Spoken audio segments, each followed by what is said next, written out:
Muy bien, muy bien. Les damos la más cordial bienvenida al seminario sobre el cuidado informado del trauma.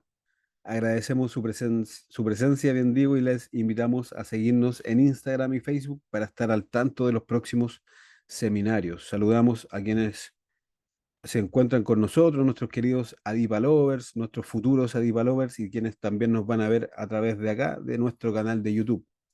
La docente de la jornada de hoy es Paula Vergara Cortés. Ella es licenciada en psicología de la Universidad Central de Chile, magíster en Psicología Clínica, Trauma y Psicoanálisis Relacional de la Facultad de Psicología de la Universidad Alberto Hurtado y el Instituto Latinoamericano de Salud Mental y Derechos Humanos, docente universitaria de pre y posgrado, terapeuta familiar del Instituto Chileno de Terapia Familiar, cuenta con más de 25 años de experiencia en la práctica profesional de la consulta privada, especializada en las relaciones en la realización, bien digo, de evaluaciones, diagnósticos y tratamientos en violencia sexual.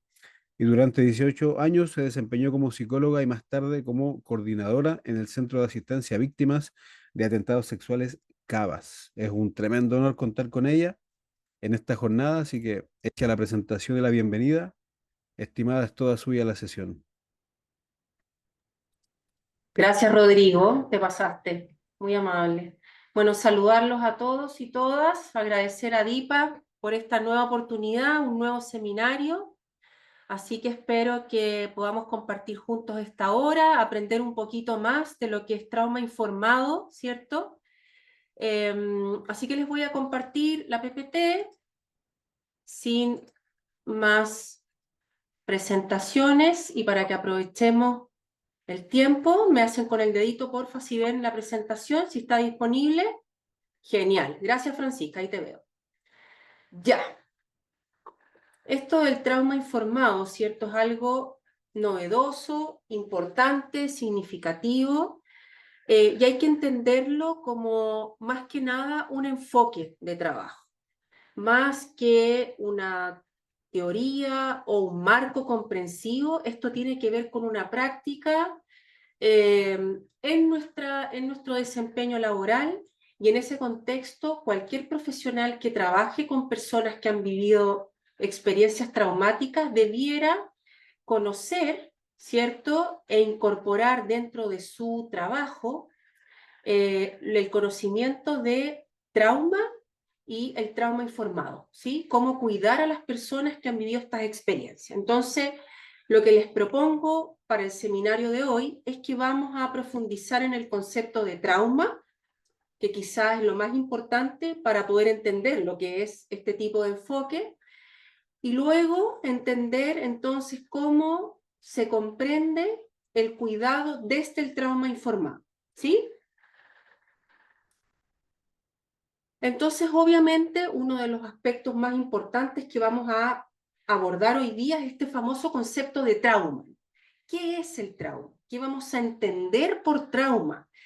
¿Por qué es tan importante incorporar en nuestro entendimiento, en el trato con las demás personas, lo que es haber vivido experiencias traumáticas, ¿no? ¿Por qué es tan importante diferenciarlo de otras experiencias como el estrés, por ejemplo? Que no es lo mismo hablar de experiencias que nos han estresado a experiencias que constituyen trauma.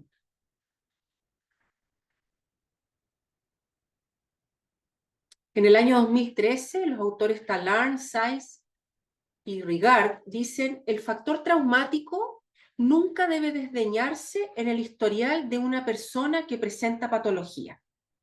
¿Por qué?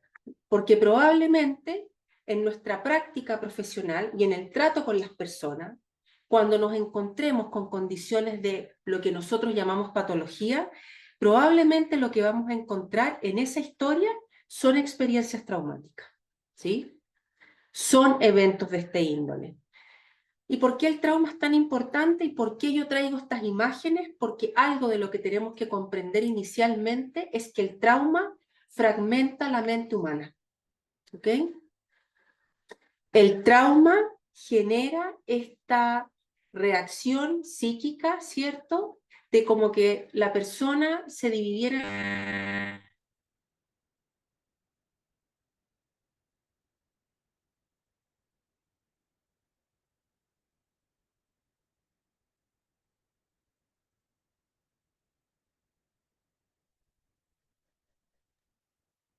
Profesora,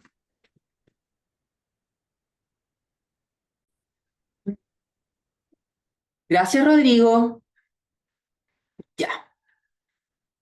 Entonces, comencemos nuevamente para aquellos que se sumaron, pero lo que estábamos diciendo era que lo relevante, lo importante, ¿cierto?, para entender este enfoque, que no es un modelo y no es una teoría, sino que es una actitud, es un enfoque, es iniciar el conocimiento de trauma, ¿no? Y que el trauma, además, dijimos que tiene ciertas características que lo hace distinto a situaciones de estrés, por ejemplo.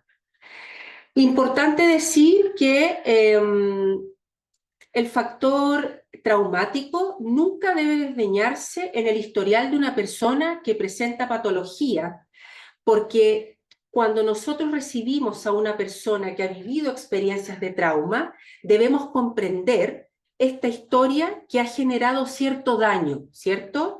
Que ha generado esta sintomatología o esta actitud que nosotros vamos a ver en esta persona que nos está pidiendo ayuda o que solicita algún tipo de intervención. Estábamos diciendo además que trauma proviene de la palabra en griego que significa herida, una ruptura, ¿sí? Una fractura, dicen algunos, y por eso decía yo que traía esta imagen, ¿cierto?, de un cerebro o un psiquismo roto, quebrado o fragmentado, ¿sí?, con estos parches, ¿no?, que es esta necesidad o esta forma de las personas de poder restituir o de poder sanarse, ¿sí? Levine dice en el año 2012 que el trauma es la causa, y aquí habíamos quedado, más evitada, ignorada, negada, peor comprendida y menos tratada del sufrimiento humano. Por eso es tan importante que hoy día comprendamos qué es el trauma, ¿sí? Cómo comprendemos el trauma y por qué el concepto de trauma debe ser incorporado en el desempeño laboral, por ejemplo, o en el trato con las personas. Entonces vamos a entender algunas características muy particulares de lo que es trauma.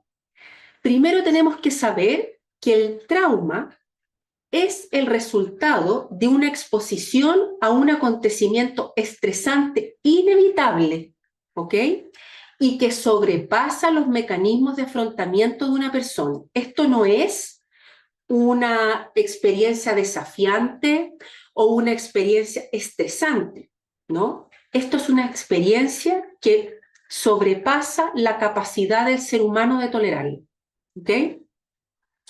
Cuando las personas además se sienten demasiado sobrepasadas por las emociones que genera este acontecimiento, los recuerdos no los pueden narrar, ¿no? No tienen una narrativa neutra. Cuesta mucho dar cuenta de lo que ha pasado porque es una situación que no puedo afrontar, que sobrepasa mi capacidad. El terror, finalmente, se convierte en una fobia al recuerdo. Este recuerdo es demasiado, me sobrepasa de una manera que no puedo controlar, ¿no? Y por eso se constituye en un evento traumático que fragmenta el psiquismo humano, y al fragmentarlo, todos estos recuerdos quedan apartados de la conciencia. Por eso muchas veces no podemos traer el recuerdo. Por eso muchas veces las personas no pueden dar cuenta de lo que les pasó porque no tienen narrativa. Algunos dicen que el recuerdo traumático ni siquiera tiene un nombre, no se puede ni siquiera simbolizar, no se puede traer, si ustedes lo quieren pensando en neurociencia, no se puede traer al neocórtex, ¿sí? No hay palabras para describir aquello que me pasó, porque es algo que me sobrepasa. Y muchas veces las personas pueden dejarlo organizado en una imagen, ¿cierto? En una zona del cuerpo, o de repente en ciertas actuaciones, en ciertos síntomas que se ven en la conducta, ¿sí? Pero que no tienen un nombre, no tienen una representación verbal, ¿no? Por eso se dice que no tiene una narrativa, porque no es innombrable, es algo intolerable y algo innombrable. Bessel van der Kolk que es un autor muy importante respecto al trauma. Yo les recomiendo que lean su libro que se llama El cuerpo lleva la cuenta. Dice, el trauma es insoportable, es algo intolerable, ¿sí? Pensando en esto que decíamos que son experiencias que sobrepasan la capacidad del ser humano de afrontar.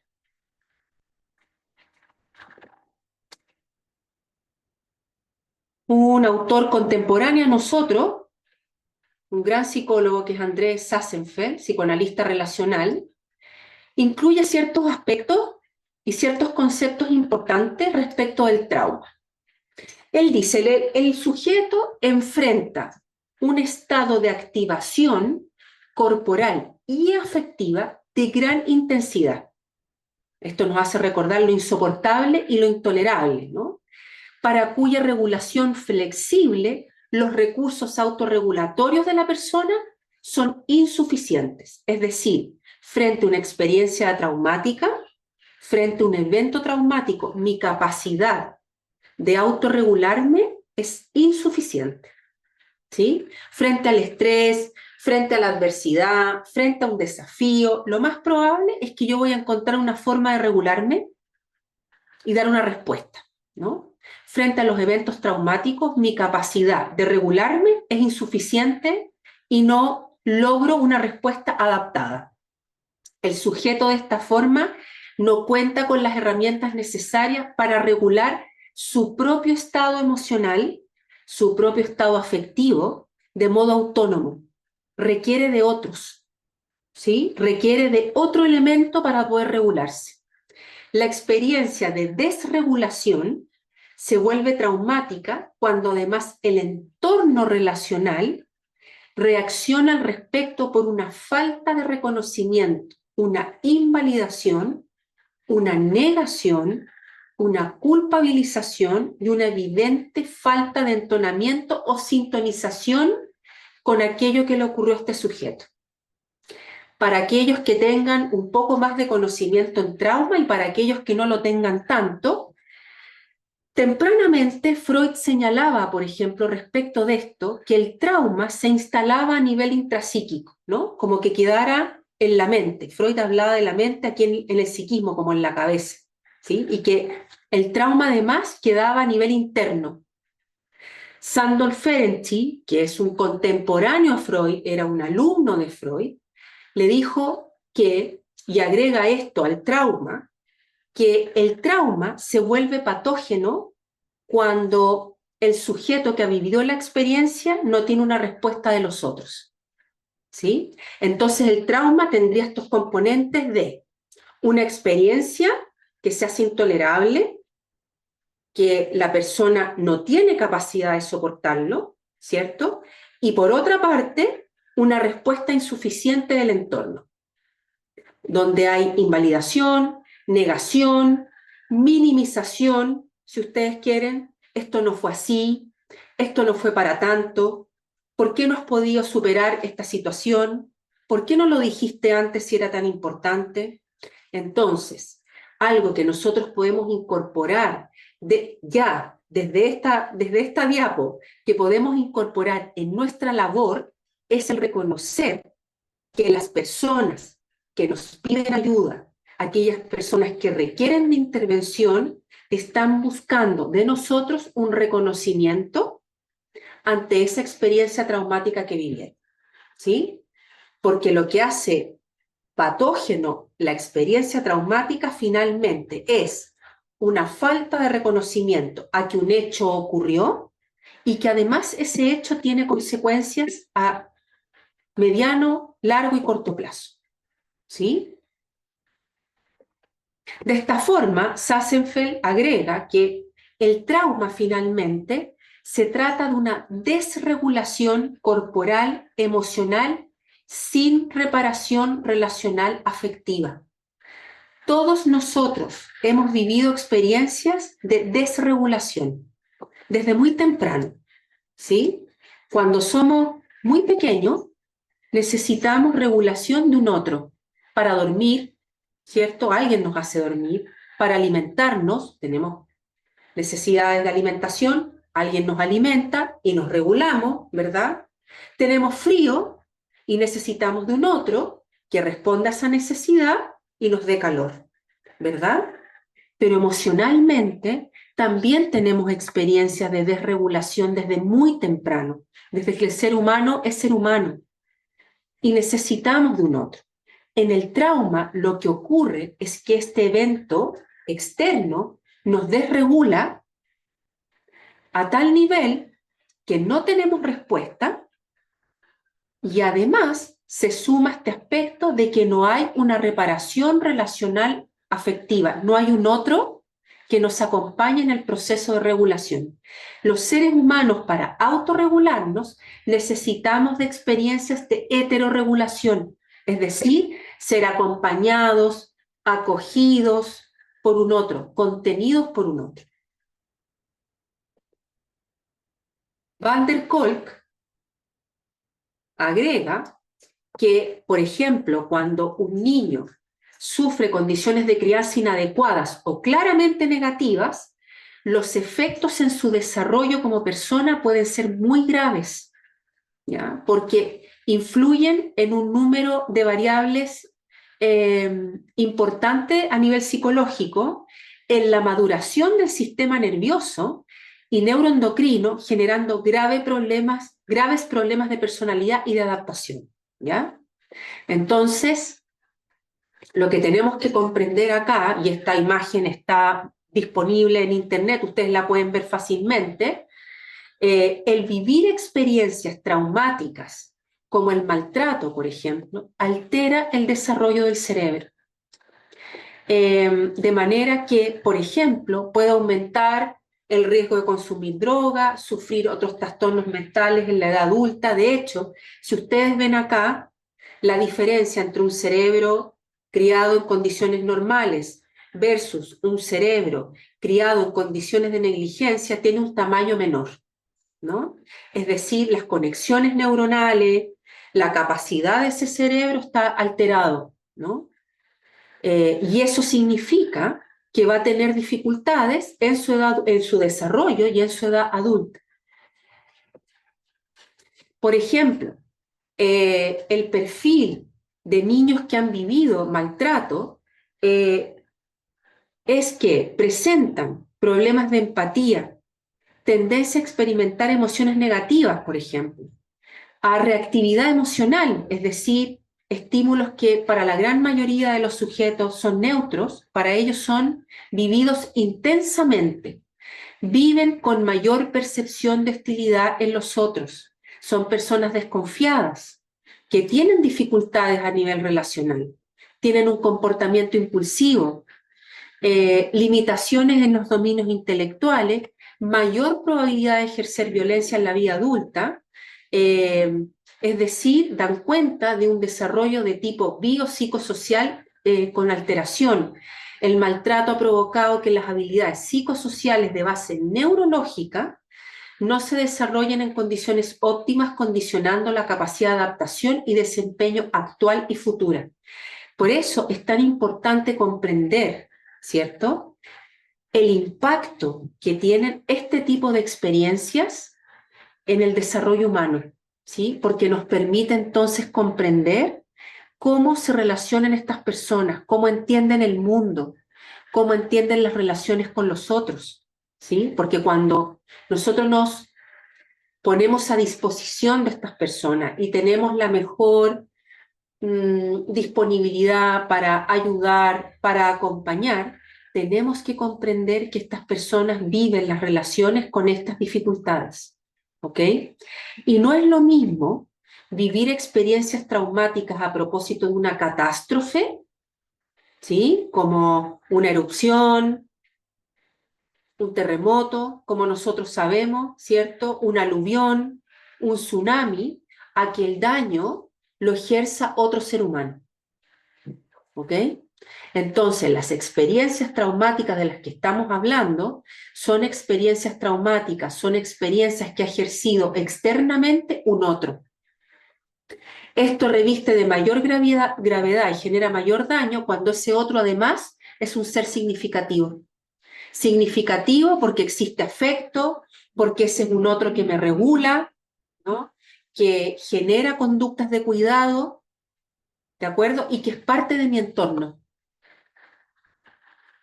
Por lo tanto, las personas traumatizadas sufren repetidamente los mismos problemas y les cuesta aprender de nuevas experiencias, porque están rigidizados en una forma, ¿cierto?, de haber vivido experiencias con un otro. Les cuesta mucho aprender un nuevo modo de relacionarse, un nuevo modo de comprender el mundo. Les cuesta mucho aceptar, incorporar un trato distinto, un trato cuidadoso, un trato protector, porque lo que han vivido son experiencias adversas. Y además, algo que nos alivia para comprender a aquellos que trabajamos con personas que han vivido trauma es que su comportamiento no resulta de su falta o mala voluntad ni de su mal carácter, ¿ya? No es algo que ellos lo hagan con una intención de dañar, de maltratar, sino que es la forma en que han incorporado la manera de relacionarse con nosotros. Porque las experiencias traumáticas eh, generan cambios reales en su cerebro, en muchos niveles, ¿ya? Eh, entonces es importante incorporar dentro de nuestra comprensión estos elementos que nos aportan la neurobiología, por ejemplo, de cómo podemos entender ahora los cambios a nivel cerebral, ¿cierto?, a propósito del desarrollo que han tenido estas personas.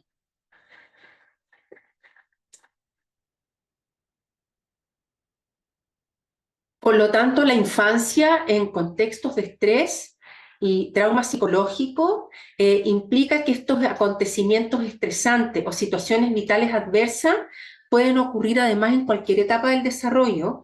Por supuesto que en la infancia el impacto es dramáticamente diferente y significativo, a diferencia de una persona adulta que vive este tipo de experiencia, porque justamente el cerebro se está desarrollando y el niño, la niña, el adolescente requiere del otro. El desarrollo humano requiere de otro ser humano.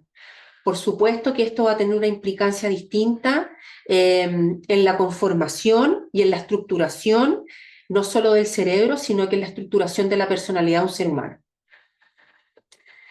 No afecta a un ser humano biológica, psicológicamente y socialmente maduro, sino uno en etapa de desarrollo que necesita de condiciones externas de estabilidad y protección. El ser humano necesita en su desarrollo del otro. El impacto, además, que estas situaciones altamente estresantes tenga un sujeto va a estar mediado por variables psicológicas, ¿no? Por variables cognitivas, recursos personales para afrontarlo. Y aquí vuelvo sobre la idea que una persona que provoca el daño sea afectivamente significativa, agrava y complejiza los efectos en su desarrollo psicológico, madurativo del sistema nervioso central y neuroendocrino. Por lo tanto, desde este lugar podemos comprender por qué en el desarrollo humano temprano es tan importante que los seres humanos tengamos experiencias positivas, ¿sí?, de contención, de acompañamiento y de regulación, ¿sí?, porque la respuesta que necesita el ser humano para autorregularse, y vuelvo sobre esto, es la capacidad que tiene otro ser humano de regularme, no solo en estas necesidades biológicas básicas, ¿sí?, sino que también en mis necesidades emocionales, afectivas y relacionales. Por ejemplo, es como hoy día se comprende la importancia de la mentalización, ¿no? Cómo mentalizo al otro, cómo lo contengo, cómo lo pienso, cómo lo reflexiono, cómo lo recuerdo. Ahora, si seguimos pensando en el concepto de trauma, debemos incorporar también este concepto de trauma complejo, ¿sí? ¿Por qué es tan importante conocer el concepto de trauma complejo? Porque las personas que han estado sometidas a un trauma prolongado, y esta es una distinción importante en el trauma complejo, que es prolongado, ¿ok? Todos podemos vivir experiencias traumáticas durante nuestra vida, pero la distinción es lo complejo, que es prolongado, repetido, ¿ya? Y las personas desarrollan una forma de estrés postraumático progresivo e insidioso que invade y erosiona la personalidad, altera la estructura de personalidad. No resulta sorprendente que la repetición del trauma amplifique todos los síntomas de hiperactivación del síndrome de estrés postraumático. El trauma complejo está por sobre el estrés postraumático. Son diagnósticos distintos, ¿ya? El estrés postraumático resulta en una respuesta normativa y adaptativa a una situación en particular. El trauma complejo implica un contexto traumatizante, ¿sí? Donde se conjugan una serie de experiencias. Por eso está esta imagen acá, ¿no? Que una persona viva efectos de la guerra, del terrorismo, migración, abuso sexual, abuso físico, ¿no? Ser, por ejemplo, testigo de experiencia altamente traumática, abuso emocional, negligencia emocional, negligencia física, negligencia médica, ¿sí? O sea, son una serie de experiencias que se constituyen en trauma, pero se sostienen en el tiempo. El síndrome, que se deriva de un trauma prolongado y repetido, y acá Herman propone entonces el concepto por primera vez en el año 2004, dice desorden de estrés postraumático complejo. ¿Ok?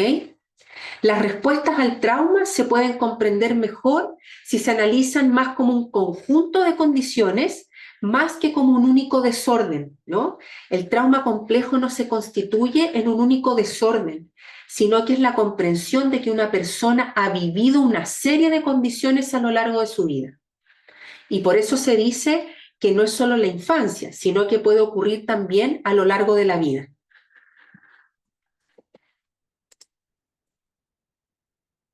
Entonces, ¿cuáles son las principales consecuencias psicológicas que no se recogen en el estrés postraumático, siendo centrales las características del trauma? Primero, en el estrés postraumático, y es importante que hagamos esta distinción diagnóstica, ¿ya? En el estrés postraumático no vamos a encontrar elementos de depresión, ansiedad, odio hacia sí mismo, ¿ok? Disociación, abuso de sustancias, conductas autolesivas, comportamientos de riesgo, procesos de revictimización, problemas interpersonales en las relaciones íntimas, incluidos las familiares, preocupaciones somáticas y desesperación o desesperanza. ¿Okay? Esto es propio de las experiencias traumáticas, no del estrés postraumático. En casos de violencia, por ejemplo, de maltrato, de abuso crónico en la infancia, se incrementa aún más la probabilidad de que una víctima incorpore un sistema de creencias de agresor de un modo defensivo, por ejemplo. ¿Okay? En experiencias extremas y reiteradas, la víctima se desconecta de sus sentimientos y aparece la respuesta disociativa, propia de lo traumático, es decir, miedo, desconfianza, pudiendo incluso configurar síntomas psicóticos a propósito de lo que hablábamos al inicio de la fragmentación de experiencias traumáticas. Entonces, si pensamos en un contexto traumatizante donde han existido muchísimas experiencias traumáticas de diversa índole que la persona no puede tolerar, donde la persona no tiene herramientas para tolerarlo, donde su psiquismo se ha visto fragmentado, ¿sí? Es cuando podemos pensar entonces en trauma complejo. ¿Cuáles son las principales expresiones del trauma complejo? la desregulación emocional, ¿sí? Que era lo que hablábamos al inicio. Esta incapacidad de la persona, es como que la persona está inhabilitada para reconocer sus propias emociones y expresarlas de una manera adecuada, que es propio de la desregulación, ¿no? Algunos conocen algo de esto en la teoría de la ventana, de la ventana de regulación emocional, ¿no?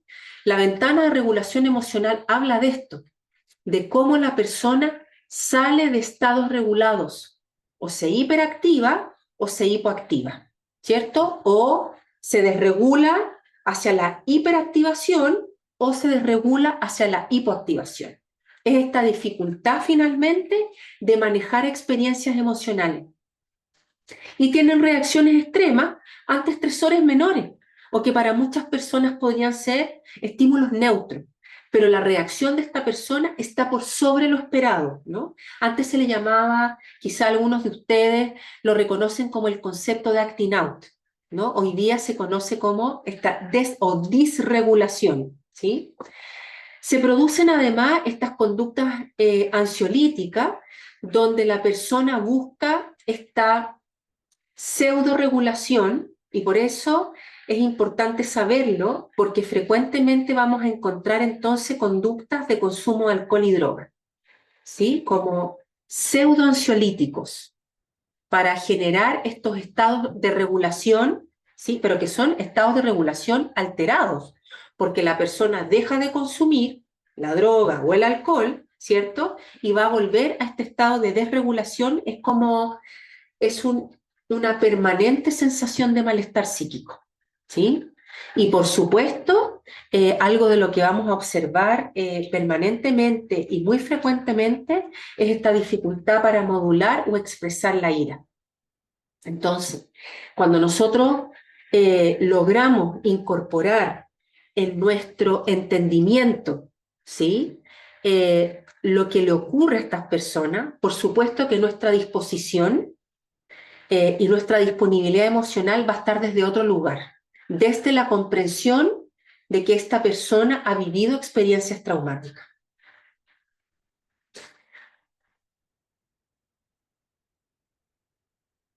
Estas experiencias traumáticas o experiencias adversas en la infancia, y por eso las traje, ¿no? Inicialmente, son un marco clave dentro del enfoque de trauma informado.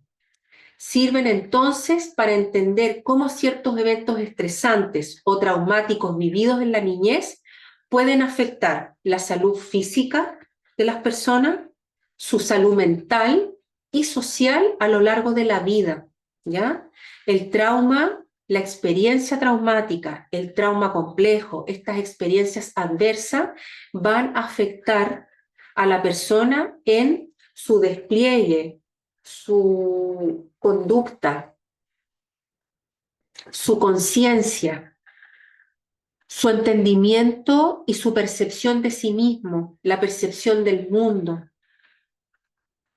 su cuerpo, ¿sí?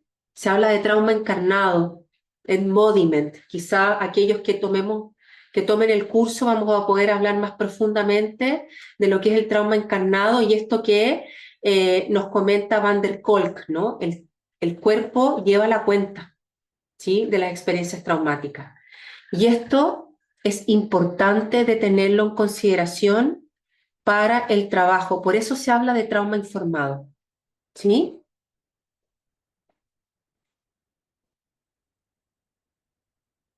En dosis altas, las experiencias adversas en la infancia afectan el desarrollo del cerebro. Afectan además el sistema inmunológico de las personas, nuestro sistema endocrino, como lo hemos dicho, e incluso las formas de leer y de replicarse de nuestro ADN. Hoy día sabemos epigenéticamente que las experiencias traumáticas, la adversidad en la infancia altera nuestro ADN. Es decir, nosotros podemos heredar, ¿cierto? Las experiencias traumáticas, el impacto de las experiencias traumáticas de otras generaciones a través del ADN, ¿no? Las personas expuestas a altas dosis de este tipo de experiencia tienen 3 veces más probabilidades de morir de enfermedades del corazón o de cáncer al pulmón. Es así como las experiencias traumáticas se van instalando en nuestro cuerpo, en nuestro cerebro. La esperanza de vida se reduce hasta en 20 años.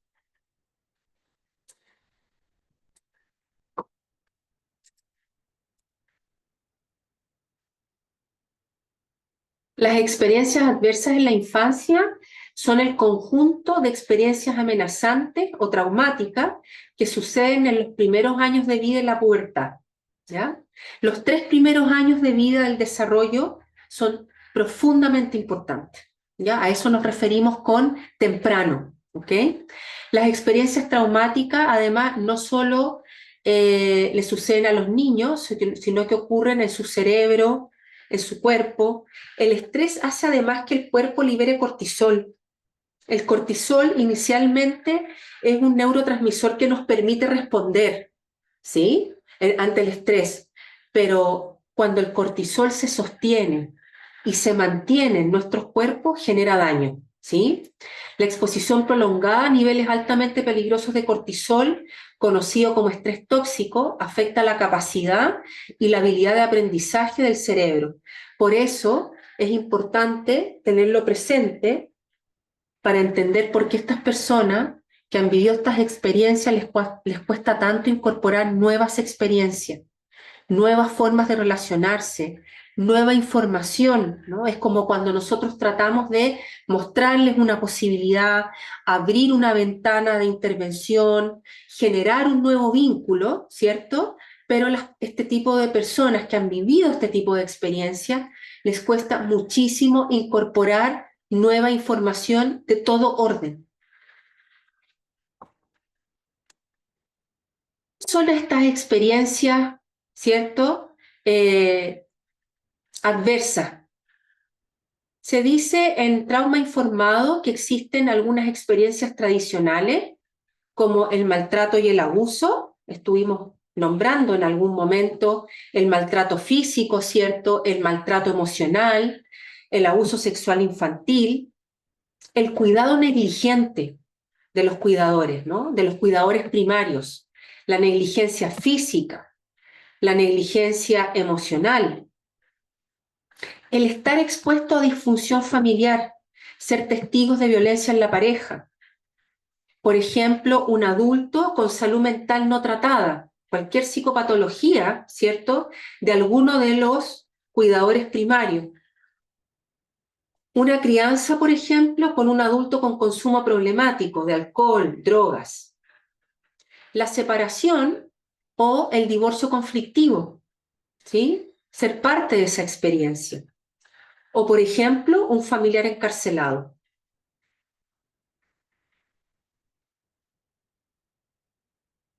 Entonces, teniendo en consideración lo que es trauma, lo que se entiende por trauma, lo que son las experiencias adversas tempranas que se constituyen en trauma, lo que es un trauma complejo, ¿cierto? Que las personas estén expuestas de manera prolongada, sistemática, que vivan estas experiencias que hemos nombrado. ¿Cómo entonces es el cuidado informado en trauma? El cuidado informado en trauma es una aproximación integral que reconoce y aborda las complejidades asociadas con las experiencias traumáticas, ¿sí? Entonces es una aproximación, un enfoque. Busca crear, además, un entorno de apoyo que empodere a los individuos para superar las secuelas de sus experiencias traumáticas y promover un camino hacia la curación y la recuperación. ¿Sí? Esos son los eso es el cuidado informado en trauma. Por una parte, reconocer las complejidades del trauma, pero también tener esta aproximación y este enfoque de que los seres humanos, los sujetos, las personas, pueden tener, ¿cierto?, la capacidad de superar las secuelas, no de reparar. Reparar es aquella condición, ¿cierto?, donde nosotros como sociedad entregamos elementos para reparar las consecuencias de las experiencias traumáticas. Nosotros no reparamos a las personas. A veces se habla de terapia o condición de reparación, ¿no? como un enfoque de reparación. Los muebles se reparan, los autos se reparan. Lo que nosotros hacemos en el cuidado informado en trauma es entender que lo que se produce es la superación, ¿sí? La superación de esa experiencia que ha vivido esta persona. Ahora, la atención informada en trauma implica servicios específicos para el trauma. Los TSS, que son servicios de intervención y terapias dirigidas a tratar los síntomas o condiciones resultantes de uno o varios eventos traumatizantes. Y el cuidado informado en trauma, que es el TIC, ¿sí? Se le llama TIC, es un enfoque basado en el conocimiento del impacto del trauma, ¿sí? Hemos dicho que lo traumático tiene impacto, ¿cierto?, en todas las áreas de la persona, ¿sí? Y está dirigido a garantizar entornos y servicios que sean acogedores y agradables, tanto para quienes reciben, ¿cierto?, este trabajo, pero también aquellos que trabajamos, ¿sí? Los operadores del sistema, el personal, los funcionarios, los técnicos, los profesionales, ¿cierto? Todos aquellos que estamos involucrados en el trabajo en trauma. El TIC o SIT es un paradigma emergente, además, orientado a la atención integral de los sujetos con historias traumáticas, que promueve la comprensión de la respuesta al impacto traumático. Enfatiza, además, la seguridad física, la seguridad psicológica y emocional, tanto para quienes proveemos este cuidado, ¿cierto?, como para los afectados, y crea además oportunidades para los sobrevivientes, ¿no? Se habla de sobrevivientes del trauma, para que puedan reconstruir esta sensación de control y empoderamiento de su propia vida, ¿sí?, en relación a las secuelas del trauma. Es decir, cambiar esta experiencia o esta identidad de ser una persona traumatizada. Uno de los aspectos centrales de la superación del trauma no solo es que la persona se reconozca como una persona que ha vivido la experiencia traumática, sino que retome el control de su propia vida, ¿no? Y que su vida no es solo lo traumático, ¿ok? El SID procura dar una respuesta a los sobrevivientes de trauma psicológico, quienes además históricamente han sido desatendidos y, como dijimos inicialmente, no reconocidos, invalidados, negados, poco considerados e incluso retraumatizados en contextos asistenciales, porque las malas prácticas, el desconocimiento, la falta de información, ¿sí?, genera contextos que pueden implicar retraumatización, lo que algunos conocen como la revictimización, ¿no? Y que no solo se dan en otros contextos, sino que en los contextos de asistencia, ¿no?, que es donde las personas buscan la ayuda. Entonces, ¿cuáles son los 3 pilares del cuidado sensible al trauma?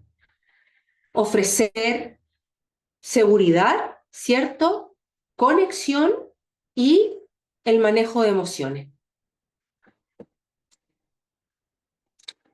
El cuidado informado sobre el trauma reconoce entonces que las experiencias traumáticas vividas aterrorizan. ¿Se acuerdan que en algún minuto nombramos el terror, ¿no?, el horror?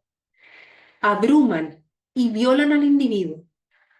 El TIC es un compromiso, finalmente, a no repetir estas experiencias y en cualquier forma posible restablecer un sentido de seguridad, potencia y autoestima para estas personas. Es decir, tiene un elemento que es el compromiso de conciencia del trauma, es decir, reconozco, conozco, me informo del trauma y entiendo el impacto de trauma histórico. Esto no es una experiencia traumática, un evento único solamente, sino que es una historia traumática. Las agencias demuestran el compromiso con el cuidado informado sobre el trauma en políticas, en procesos y prácticas, es decir, en nuestras políticas públicas, en nuestros modelos de intervención, en cómo pensamos los procesos de intervención, ¿ya? Esto no es solo una buena disposición del profesional, del técnico, sino que es una actitud, un enfoque, un compromiso, ¿sí? De formarnos, de comprender, de entender. Por lo tanto, creamos un contexto seguro, ¿sí? A través de la seguridad física que podamos ofrecer, la credibilidad que ofrezcamos a las personas. No es nuestro trabajo poner en cuestionamiento, sino que nuestro compromiso es no neutral, ¿no? Es un compromiso, es una disposición comprometida, ¿no? Donde hay límites claros, consistentes, transparencia de nuestra actitud, donde somos un lugar, una persona, una institución, una intervención predecible, donde las personas tienen la opción, ¿sí?, de tomar o no esta intervención, donde intentamos restaurar el poder a través de la voluntariedad de la opción de estas personas en una perspectiva de fortaleza, de recursos y en el desarrollo de destreza de las personas que piden ayuda, donde además vamos a promover la autoestima, ¿sí?, el recurso de esta persona, en la colaboración, en el respeto por el otro, en una actitud compasiva, de mutualidad, donde el otro es un sujeto, ¿no? No es un objeto de estudio, ni un objeto de intervención, ni un objeto de donde yo comprendo, ¿no? Es un sujeto. Donde hay compromiso y relación, donde aceptamos al otro y no vamos a realizar ni cuestionamientos, ni vamos a juzgar al otro, ¿ya? La atención informada en trauma tiene que ver con que las personas que consultan a los centros de salud mental presentan altas tasas de experiencias traumáticas en la infancia o la edad adulta, siendo más alta que la población en general, ¿ok? También tienen más probabilidades de haber sufrido violencia o trauma en el último año previo a la consulta a los servicios que la población en general, es decir, probablemente aquellas personas que busquen asistencia con cualquiera de nosotros haya vivido probablemente experiencias de estas características en el último año, ¿no? Un estudio retrospectivo del autor Felitti en el año 1998 con más de 17.000 estadounidenses arrojó que el trauma infantil es frecuente y que tiene repercusiones importantes, y lo hemos dicho reiteradamente, en la salud física, mental y emocional que se manifiestan en la vida adulta y que puede acortar la esperanza de vida, como dijimos hace un ratito. Con antecedentes de experiencias traumáticas, las personas presentan una mayor probabilidad de intentos suicidas, conductas autolesivas, ingresos hospitalarios más prolongados y frecuentes y niveles más altos de medicación prescrita, ¿no? Entonces, cuando hablamos del compromiso, de la información, ¿no? Estos son aspectos que debemos tener incorporados en el trato con el otro, que ha vivido este tipo de experiencia. Por lo tanto, entonces, el cuidado sensible al trauma o la atención informada sobre trauma es este enfoque basado en el conocimiento que tiene cada uno de nosotros del impacto del trauma y lo que es el trauma. Es una atención integral con personas con historias traumáticas, promueve esta comprensión de la respuesta al impacto traumático, enfatiza la seguridad física, psicológica, emocional, tanto como para los cuidadores, que es el lugar en que estamos nosotros, como para los afectados, creando estas oportunidades para que puedan reconstruir el control. Todas las personas, todas, cualquier tercero que interactúa con niños y niñas traumatizadas en el hogar, en los centros educativos, en los ámbitos sociales, pueden hacer contribuciones importantes para la curación y el crecimiento. Este cuidado involucra acciones para fortalecer estos tres pilares: la seguridad, la conexión y el manejo de impulsos emocionales. ¿Sí? Cualquiera, profesional, técnico, funcionario, profesor, docente, cualquiera que tenga contacto, ¿sí?, en estos ámbitos puede generar un cuidado sensible al trauma.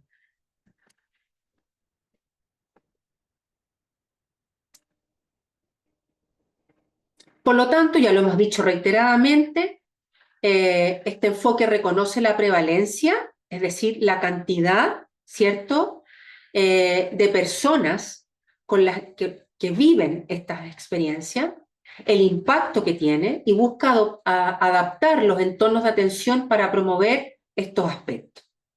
No es tratar directamente el trauma, ese no es el trabajo, ¿ya?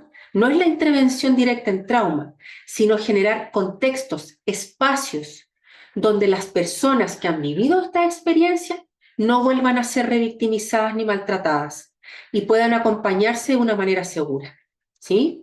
Por lo tanto, los objetivos principales del TIC son reconocer, que todos reconozcamos los efectos del trauma, prevenir la retraumatización o la revictimización, generar confianza y seguridad en cada interacción, en cada relación que tengamos con estas personas, y promover la colaboración y el empoderamiento de quienes reciben apoyo.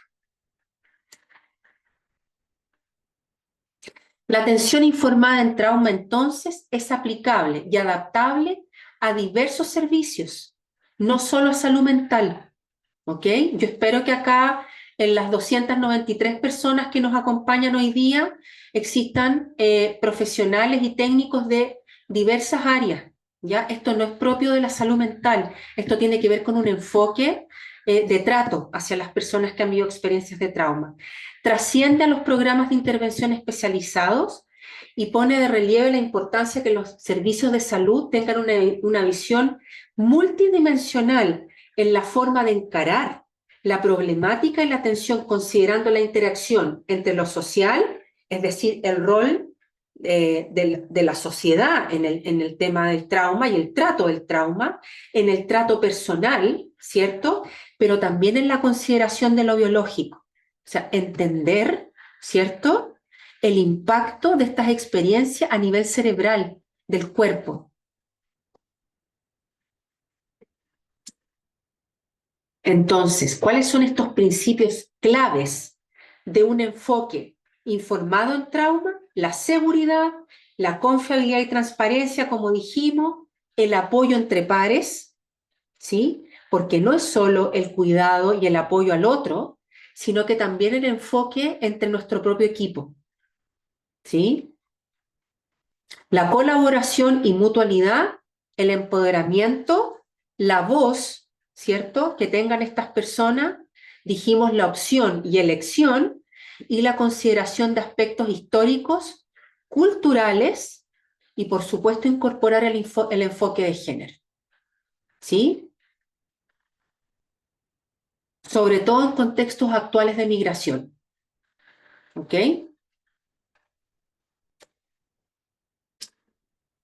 Y para finalizar, entonces, en un centro, por ejemplo, de atención a víctimas de violencia, incluso quien recepciona a las personas debe tener formación en TIC, ¿ok?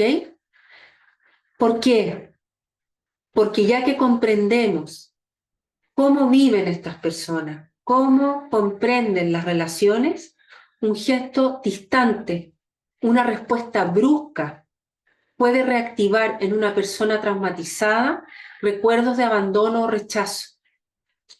En cambio, una actitud acogedora y transparente contribuye a generar seguridad, porque finalmente lo que nos mueve a todos nosotros, ¿cierto?, es que la persona acceda a la intervención, que la persona logre pedir ayuda, que la persona restituya su bienestar, ¿no? no que rechace las intervenciones, que desconfíe de las instituciones, ¿sí? Que se aleje, ¿verdad? De los equipos de intervención, los equipos que son especializados, los equipos de salud, que desconfíe de los equipos docentes, ¿no? De atención primaria, ¿no? En fin, todos aquellos equipos e instituciones o equipos que trabajen en instituciones que van a asistir a estas personas, ¿sí? Ese es el enfoque del TIC. Por eso mi propuesta de hoy día era que compartir con ustedes lo que es el trauma, lo que implica para las personas vivir experiencias traumáticas, ¿no? Las experiencias adversas en la infancia, distinguirlo además del estrés postraumático. Estas experiencias no son solo una experiencia del estrés postraumático. Y cómo podemos a través de este enfoque tener una disposición, un compromiso y una información distinta, ¿no? Un conocimiento distinto de cómo nosotros podemos afrontar la asistencia a estas personas. ¿Ok? Entonces, dado que, a pesar de que me demoré con el tema del audio, tenemos tiempo para un par de preguntas, Rodrigo, ¿te parece?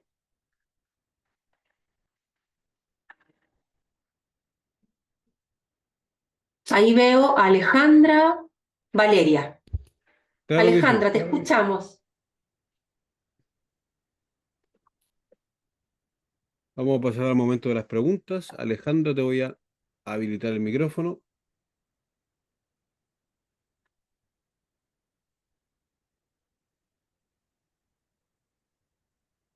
No la escucho. Traiga que es mi audio de nuevo porque no podría tolerar. Es experiencia traumática total. Mientras Alejandra habilita su micrófono. Ahí. A ver, ahora. Aló, Ahí te escuchamos, hola, Alejandra. Sí. Ya, todo funcionando. ahí sí. Genial. ¿Cómo estás, Alejandra? Ay, hola, bien, hoy me encantó tu seminario, lo encontré súper interesante y me hizo preguntarme Genial. mucho, sí, porque a mí me interesa mucho el área de la infancia y de la mujer. Y Ok. justamente tengo un tope así, pero es porque en el programa, para que quede más claro, en el programa PRM se atiende a los niños, niñas y adolescentes. Y claro que Ujú. llegan muchos niños con traumas, ¿cierto? Pero se nos Así presenta un es. problema que es multisistémico. Entonces, aparecen que la familia, ¿cierto? También tienen sus propios traumas interiores, la mamá, el Así papá es. o el cuidador en este caso, y a nosotros se nos Así es. hace, se nos dificulta atender este tipo de casos porque, como le decía, es como es multisistémico. Entonces, ¿cómo hago yo o cómo lo podemos hacer nosotros en el equipo para hacer un poco más ágil esto de abordar a este niño o niño adolescente con el trauma si el trauma también parte por la mamá, por ejemplo? Sí, es súper interesante tu pregunta, Alejandra, y tiene como varias respuestas, ¿no? Porque no hay una respuesta única que yo te pueda decir, mira, el modelo tiene que incorporar esta intervención o esta forma. Yo creo que el TIC o SIT, para incorporar esto novedoso que traemos hoy día, nos permite pensar a las familias desde otro lugar, ¿no? Que no es el niño el que trae la experiencia traumática, sino que probablemente sea una familia que trae una historia transgeneracional de trauma, cuidadores que no han abordado sus propias experiencias traumáticas por falta de oportunidades, por desconocimiento, y porque además nosotros como Estado tampoco tenemos una respuesta programática que incorpore del todo a las familias, ¿no? Eso por una parte. Y por otra parte, creo que al comprender o al incorporar el enfoque de cuidado en trauma, integra al profesional, ¿no? Al docente, al interventor, al educador, al técnico, porque claro, nosotros estamos en un lugar de trabajo en trauma y para aquellos que conocen el trabajo de autocuidado, por ejemplo, que tiene que ver con el burnout, ¿cierto? Con el trauma vicario, ¿verdad? Eh, claro que es importante resguardar al técnico, al profesional, al docente, porque es el que está directamente trabajando en trauma. Hay un gran colega psicólogo, Germán Morales, él plantea, de hecho, que aquellos que trabajamos en violencia y en trauma trabajamos con radioactividad, ¿no? Entonces, el enfoque de trauma informado también trae algo de eso, ¿no? Cómo cuidar, darle seguridad y protección y elección al profesional que está del otro lado, ¿sí? Entonces, la respuesta a tu pregunta, mi estimada Alejandra, tiene una serie de respuestas y una serie de dificultades. Yo me imagino que debo llevar un poco más de tiempo que tú trabajando en violencia y créeme que hemos Sí, evolucionado. sí. eh, Muchísimo en el entendimiento de cómo trabajar en violencia. Eh, y la buena noticia y la esperanza que te puedo dar es que obviamente que las condiciones y el conocimiento que tenemos hoy día del trabajo en trauma no es el mismo de hace 20 años, ¿ya? En ese tiempo no teníamos el mismo conocimiento que tenemos hoy día de trauma, de neurociencia, de epigenética, de TIC, ¿no? De intervenciones de tercera generación. O sea, hay una serie y el conocimiento que tenemos hoy día de el trabajo inter y multidisciplinario, ni tampoco las oportunidades que tenemos hoy día, como por ejemplo hoy día, de juntarnos 1 hora y media y capacitarnos, ¿no? No llegábamos ni a regiones, ni era posible que alguien con la especialidad llegara a profesionales más jóvenes, ¿cierto? O aquellos que están trabajando en la trinchera día a día. Así que creo que igual es algo más esperanzador, ¿no? Porque he escuchado a mucho profesional diciendo que no tenemos mucho que hacer, ¿no? Y en un lugar bastante desesperanzador y de atrape. Y yo creo que los profesionales de la salud, los profesionales de la educación, los profesionales de la salud mental, hacemos un trabajo estupendo, ¿sí? Tengamos o no recursos de infraestructura, de tiempos, de grandes listas de espera, niños con muchas dificultades, hacemos un trabajo enorme porque quizás de lo que no nos hemos dado cuenta es el trabajo que hacemos cuidadoso, protector y de reconocimiento, y que es uno de los aspectos fundamentales del trabajo en trauma, del reconocimiento que las personas han vivido un padecimiento y que nosotros hacemos un esfuerzo enorme por restituir el impacto que esto que ha tenido como consecuencia en distintas áreas de la persona, ¿no? Y yo creo que nosotros olvidamos un poquito eso, y eso también tiene que ver con TIC, ¿no? Reconocer el trabajo que nosotros hacemos. Así que gracias Alejandra por tu pregunta porque me permitió abordar un montón de aspectos de lo que estamos aprendiendo hoy día. Muchas gracias. Valeria, te Vale, escucho. estoy activando el micrófono. Ya, ya. Hola, Hola. profesora. Sí, Aló. ¿Sí se escucha? te escucho Hola, perfecto, te primero, escucho perfecto. ya. Sí, primero que todo, muchas gracias porque, bueno, yo como trabajadora social no me veía, al escucharla, dije, estamos en el 2025, yo salí hace muchos años de la universidad y digo, ¿cómo es posible que esto no sea conocido en el sistema Ajá, público? exacto. Sí, Estoy sí, sí, impactada. sí, Estoy súper sí. impactada porque, bueno, eh, he tenido inmersión en las instituciones a nivel como transversal en experiencias en el Mm, rubro y al día de hoy el centro de la mujer es súper revictimizante. No sé qué de todas las personas que están aquí pueden corroborarlo. No hay Ujú. especializaciones, sobre todo en la etapa de acogida. no existe Sí. una separación de roles, no existe, es la misma psicóloga para todos, es la misma abogada para todos, Ah, tratan ok. súper fríamente. Peor es la atención a víctimas en la fiscalía cuando se denuncia violencia sexual. Te ponen a una abogada para que uno relate, para que las personas relaten, así como si no como que si se hubiesen cambiado el calcetín en el día. Así de frío y Sí, duro es el sistema hoy al 2025. Nosotros vivimos bajo derechos, sobre todo el derecho a la salud, el derecho al reconocimiento de la salud mental, sobre todo ahora que está como en peak esto de la salud mental. Entonces, sí. estoy realmente impactada de cómo las personas estamos, y bueno, yo también hablo desde experiencias personales. Yo creo que todos hemos vivido traumas, pero algunos que son más fuertes que otros, cuando son relacionales. Creo que usted también dio el curso anteriormente de violencia sexual para más o menos reconocer cuándo es trauma y cuándo no.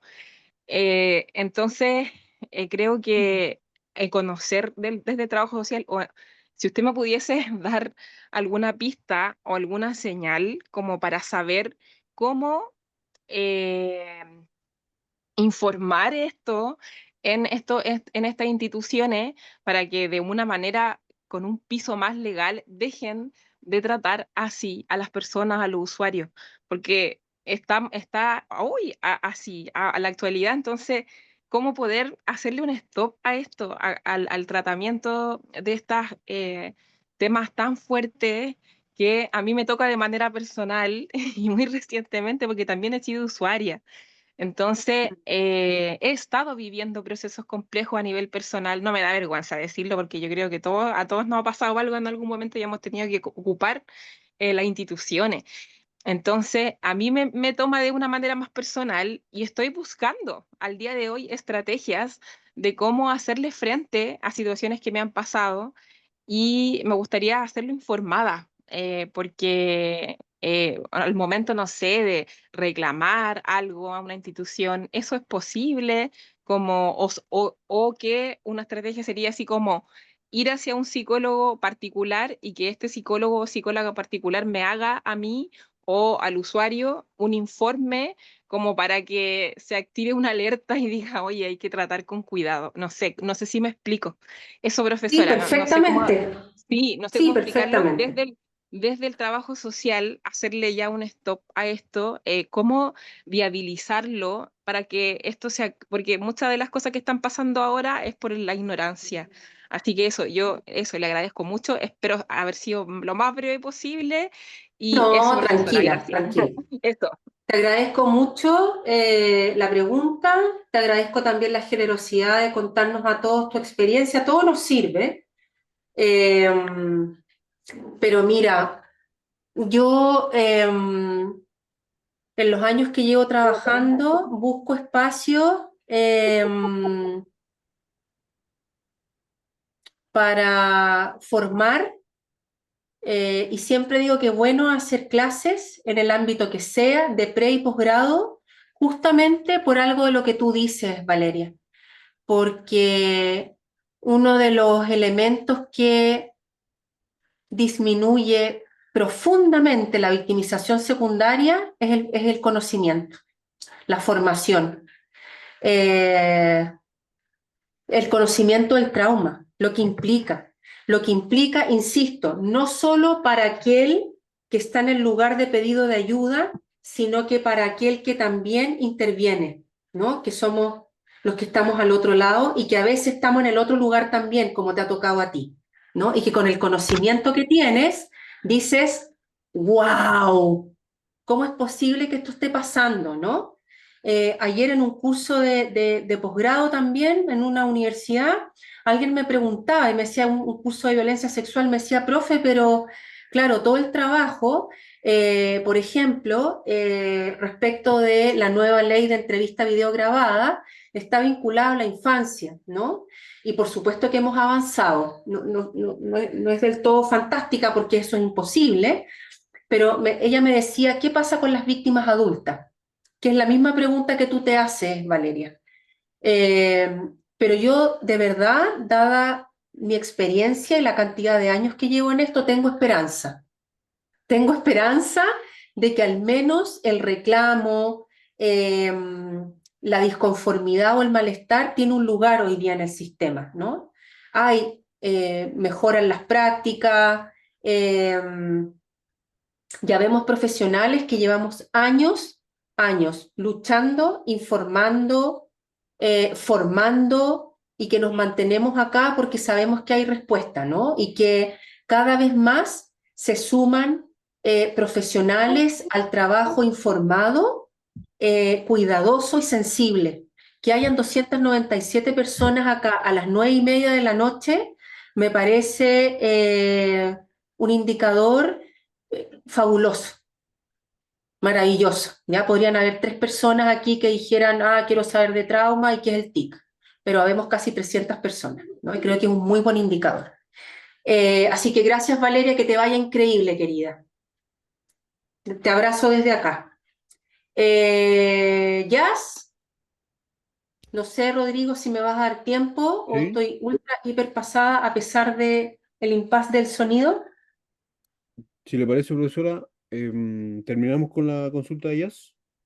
Ok, Súper. Ahí le estoy habilitando el micrófono a Jazz. súper. Hola, buenas tardes. Hola. Bueno, primero en realidad para mí es un privilegio que se haya hecho esta convocatoria. Me identifica bastante porque en mi caso tengo un hijito que tiene 10 años y bueno, él tiene autismo y es de alto funcionamiento, pero Ok, debido a un bullying ok. escolar grave, fue Mm. diagnosticado con un estrés postraumático. Ya, mire, esto en realidad pasó hace un año atrás y ahora en septiembre de este año, lamentablemente, nuevamente fue acosado por un bullying. Y bueno, en realidad mi pregunta es cómo yo puedo hacerle entender en realidad en este caso a la Superintendencia de Educación la falta grave en realidad que hubo de parte del establecimiento, ya que yo había entregado el diagnóstico previo antes de que él se matriculara, para que se puedan tomar ciertas las medidas preventivas, pese en realidad a los cuidados y apoyos en este proceso que yo hice, que fue harto, porque había estado súper bien y lamentablemente retrocedimos, pues en realidad esto trajo secuelas hasta de pensamiento suicida, imagínense, un niño de 10 años. Entonces, como decía la colega acá, no hay un trato bajo un derecho a la importancia de la salud mental, ¿cierto? Hay Ujú. un quiebre muy importante. Sí, ya, Entonces, bueno, quería primero saber. agradecerte Ujú, nuevamente que compartan su experiencia. No voy a indagar más allá ni preguntarte mucho más, pero mi sugerencia, mi querida Jazz, es que tú ujú, sigas lo que hay que hacer, ¿no? Que es que hacer la denuncia en la superintendencia y más allá de eso, que tu chiquitito reciba la ayuda especializada que requiere y bueno, si es posible que busques un lugar donde tú te sientas segura, a propósito de ti, donde tú te sientas segura también, donde tú te sientas ya, escuchada, acogida, acompañada, ¿sí? Porque no solo tu pequeño necesita apoyo, sino que tú también, ¿ya? Entonces yo te pido mm, que no te quedes en silencio, ¿sí? Que sigas los ujú, conductos regulares, porque así como tú puedes denunciar y dar cuenta de lo que está ocurriendo, eh, eso va a ayudar a otros niños también, ¿no? Me imagino que acá en el público que tenemos deben haber docentes, ¿cierto? Que tienen mayor sensibilidad. No todos los docentes trabajan de manera inadecuada ni con poca capacidad. Yo me imagino que aquí hay un montón de personas que se dedican al tema y que saben trabajar perfectamente en su área y que han incorporado perfectamente el TIC. Pero te pido, Jazz, porque no te puedo orientar más allá, porque además nos queda poco tiempo y no es el lugar, que pidas ayuda especializada y denuncies en la superintendencia esta situación. ¿Te parece? to- Muchas gracias. Gracias a ti. Rodrigo, ¿estamos? Antes de despedirme, les agradezco infinitamente que se hayan quedado hasta última hora, que me hayan tolerado y cuidado respecto de la pérdida se desconfiguró todo el sonido, tuve que pedirle ayuda a mi marido. No sé qué pasó con el computador, pero retomamos el ritmo rápidamente y bueno, espero verlos a ustedes, a la gran mayoría. Me imagino que no todos se van a inscribir en el curso, pero los espero. Ojalá alguien de ustedes, bueno, sé que alguien se va a ganar la beca, y ojalá nos veamos en otros seminarios, en otros cursos, porque debemos agradecer a DIPA que nos permite las posibilidades de estos encuentros, ¿no? Aunque sea un ratito, para que podamos hablar de estos temas que nos interesan a todos nosotros y nosotras, porque nosotros podemos dimensionar la importancia de que un enfoque de TIC sea incorporado en nuestros trabajos, ¿no? Y en nuestros colegas. Así que muchas gracias. Me voy a quedar, Rodrigo, para saber quién se va a ganar el curso. Qué genial, qué detalle. Muchas gracias. Estaba leyendo el chat, los agradecimientos, están llegando los corazones y los aplausos virtuales también, que se los ganó, pero más que merecidísimos. Muchas Muchas gracias. gracias. Costó, pero lo logramos.